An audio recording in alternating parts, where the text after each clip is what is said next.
கிறிஸ்துவுக்கே புகழ். பொதுக்காலம் 30ஆம் வாரம் ஞாயிறு. நற்செய்தி வாசகம் புனித லூக்கா எழுதிய தூய நற்செய்தி அதிகாரம் 18 இறைவார்த்தைகள் 9 தொடக்கம் 14.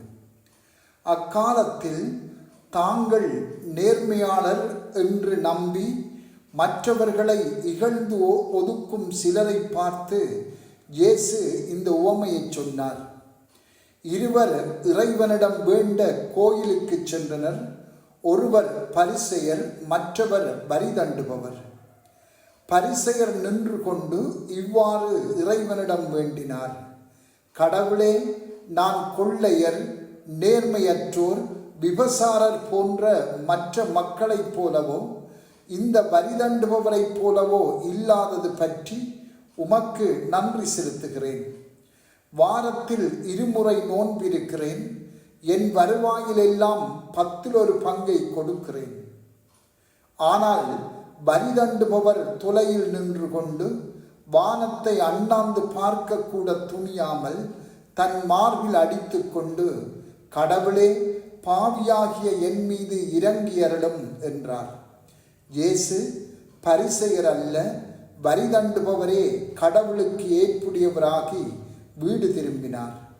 ஏனெனில் தம்மைத்தாமே உயர்த்துவோர் தாழ்த்தப் பெறுவர், தம்மைத்தாமே தாழ்த்துவோர் உயர்த்தப் பெறுவர் என நான் உங்களுக்கு சொல்கிறேன் என்றார்.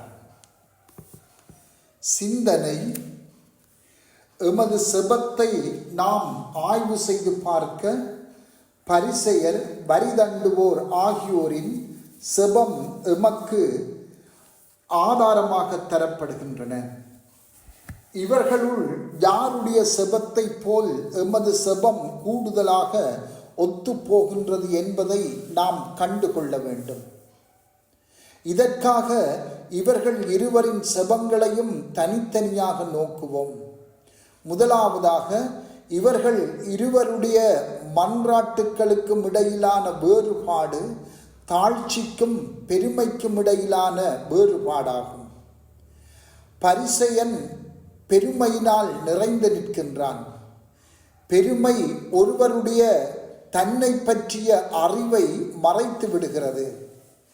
கடவுளை நோக்கிய பயணத்தில் நாம் கொண்டிருக்க வேண்டிய மிக முக்கியமான ஒன்று எதுவென்றால், ஒருவர் தாழ்ச்சியின் ஊடாக தன்னை பற்றி கொண்டிருக்கின்ற சுய அறிவு என்று புனித அவிலா திரேசாள் கற்பிக்கின்றாள்.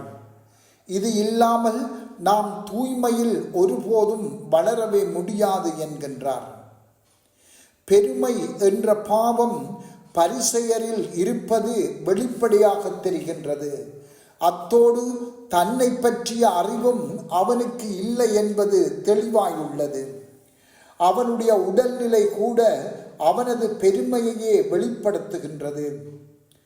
முழந்தாளில் இருப்பதும் முகம் குப்புற கிடப்பதும் தாழ்ச்சியின் அடையாளங்களாக திருவிவிலியம் எமக்கு காட்டுகின்றது. அத்தோடு அவனுடைய செபத்தை நோக்குகின்ற போது, கடவுளே, நான் கொள்ளையர், நேர்மையற்றோர், விபசாரர் போன்ற மற்ற மக்களைப் போலவோ இந்த வரி தண்டுபவர் போலவோ இல்லாதது பற்றி உமக்கு நன்றி செலுத்துகிறேன். வாரத்தில் 2 முறை நோன்பிருக்கிறேன். என் வருவாயிலெல்லாம் 10 பங்கை கொடுக்கிறேன் என்று செபிக்கிறான். இங்கே முதலில் தான் யாரை போல் இல்லை என்று கடவுளுக்கு சொல்லுகிறானே ஒழிய தான் யார் என்று சொல்லவில்லை. உண்மையிலே தான் யார் என்பது அவனுக்கு தெரியவில்லை. அதாவது தன்னை பற்றிய சுய அறிவு அவனுக்கு இருக்கவில்லை. இது செபமல்ல, பிதற்றல். அவனுடைய செபத்தின் 2ஆம் பகுதியில் தான் செய்வதை பட்டியலிடுகிறான். இதனை நோக்கும் போது தன்னுடைய சொந்த முயற்சியாலேயே இவற்றை செய்வதாக தோன்றுகின்றது. கடவுளின் அருளாலே இந்த நல்ல செயல்களை செய்வதாக அவன் கூறவில்லை. அதாவது அவை அன்பின் செயல்கள் இல்லை என்பதாகவே தெரிகிறது.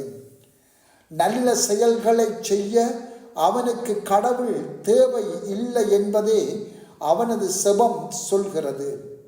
அவன் கடவுளிடம் எதுவும் கேட்கவில்லை என்பதும் குறிப்பிடத்தக்கது. வரி தண்டுபவரின் செபத்தை நோக்கும் போது தொலைவில் நின்று கொண்டு வானத்தை அண்ணாந்து பார்க்க கூட துணியாமல் தன் மார்பில் அடித்து கொண்டு, கடவுளே, பாவியாகிய என் மீது இறங்கியறலும் என்று செபிக்கிறான். தாழ்ச்சியுள்ள செபம் எப்போதும் எமது பலவீனத்தையும் கடவுளுடைய தேவையையும் உணர்ந்து கொள்வதாக இருக்கும். இந்த தாழ்ச்சியை வரி தண்டுபவர் வெளிப்படுத்துகின்றார். வானத்தை அண்ணாந்து பார்க்க கூட துணியவில்லை, தன் மார்பில் அடித்து கொள்கின்றார். தான் பாவி என்று ஏற்றுக்கொள்கின்றார். தூரத்திலே நின்று கொள்கின்றார். தான் யார் என்பதை அவர் அறிந்து வைத்திருக்கின்றார். அதாவது தன்னை பற்றிய சுய அறிவோடு அவர் இருக்கின்றார். இவ்வாறு தாழ்ச்சி கொண்டவராய் தகுதியற்றவராய் அங்கு நிற்கின்றார். நாங்கள் செபிக்கும் போது எவ்வாறு செபிக்கின்றோம்? செபிக்கும் போது எமது உள்ளம் எந்த நிலையில் இருக்கின்றது? எமது உடல் எந்த நிலையில் இருக்கின்றது? எழுந்து நின்று அமர்ந்து கொண்டு முழந்தாட்படியிட்டு ஏன் குப்புற விழுந்து செபித்தாலும் முழந்தாட்படியிட்டு செபிப்பது, முகம் குப்புற விழுந்து செபிப்பது சிறப்பான உடல்நிலைகளாக கொள்ளப்படுகின்றன. செபத்தை தொடங்கும் போது தாழ்ச்சியோடு தொடங்க வேண்டும். அதற்காக எமது பாவங்களை நினைவில் கொண்டு வந்து கடவுளுடைய இரக்கத்தை தேடுவதாக இருக்க வேண்டும். வரி தண்டுபவர் செபித்த முறையை இன்று நாங்கள் சிந்திப்போம். அது ஒரு நிறைவான செபம். எமது செபத்துக்கு அதனை மாதிரியாக கொண்டு எமது செபத்தையும் மாற்றி அமைத்துக் கொள்ளுவோம். செபம். ஆண்டவரே, பாவி என் மேல் இரக்கமாயிரும். ஆமென்.